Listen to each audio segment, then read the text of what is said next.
Hi, this is Jeremy Harmon from J Harmon Design, and this is the Kayak series, where I give you an in-depth look at the design and the transformation of a basic kayak into a tournament-quality fishing kayak. In part 2, we're going to talk about gear storage, and I'm going to show you how to create your typical milk crate storage box. Today, I'm going to show you how to fit 4 of the large plano boxes, 2 of the small size plano boxes, all your tools, extra line, your fishing net, and a spare rod. Also, your personal belongings, such as cell phone, keys, wallet. And that's not all, folks. Today only, I'm going to show you how to fit 50% more plano boxes. The first storage option is the dry storage, located on the bow of the kayak. I don't typically use my dry storage for tackle because it's not easily accessible. Instead, I'll use it for things like spare clothes or camping gear on an overnight trip.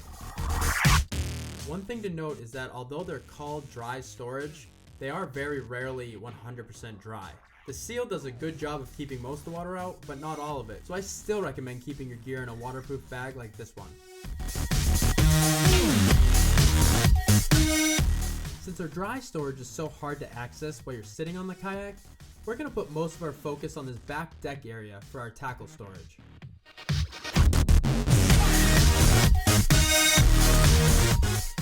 To build the tackle storage for my kayak, I'm starting out with your standard milk crate.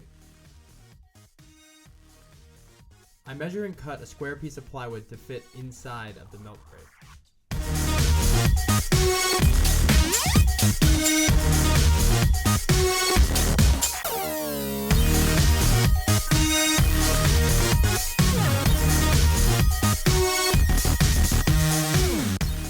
Mark and drill the hole that's going to anchor the box down to the kayak deck.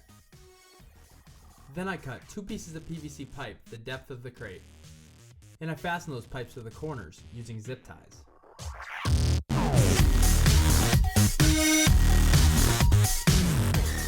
These PVC pipes will serve as holders for my spare rod and my fishing net. Next, I cut a piece of pressure treated deck board the width of the crate and I fasten it in place.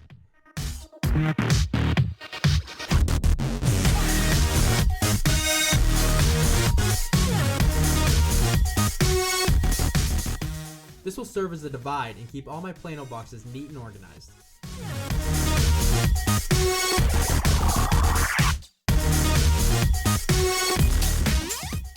Now that the box is complete, we give it a coat of green paint to match the kayak. Because as I always say, you don't fish good unless you look good.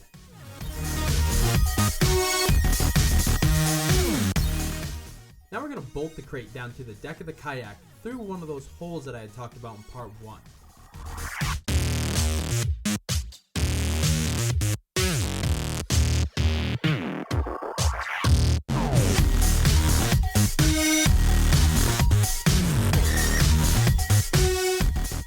On the underside, I place a flat washer, a lock washer, and a nut, and I ratchet the nut tight.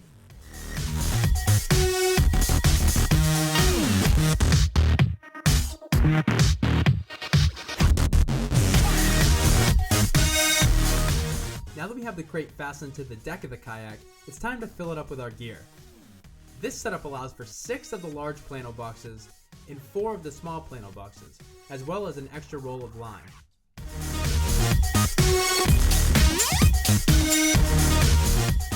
On the front of the crate, I added this bag to hold my tools and personal belongings.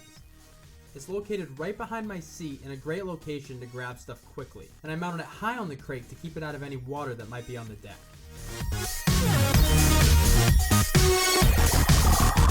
Here you see the final product with all my gear loaded up, leaving me with the entire dry storage for any extra gear I might want.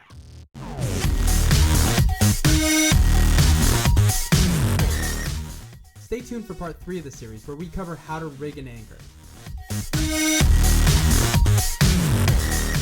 I want to thank you guys for watching part 2 of my kayak series. If you want to stay up to date on the rest of the series as they come out or check out any of my other projects, please subscribe to my channel or follow me on Instagram and Twitter at j_Harmon Design.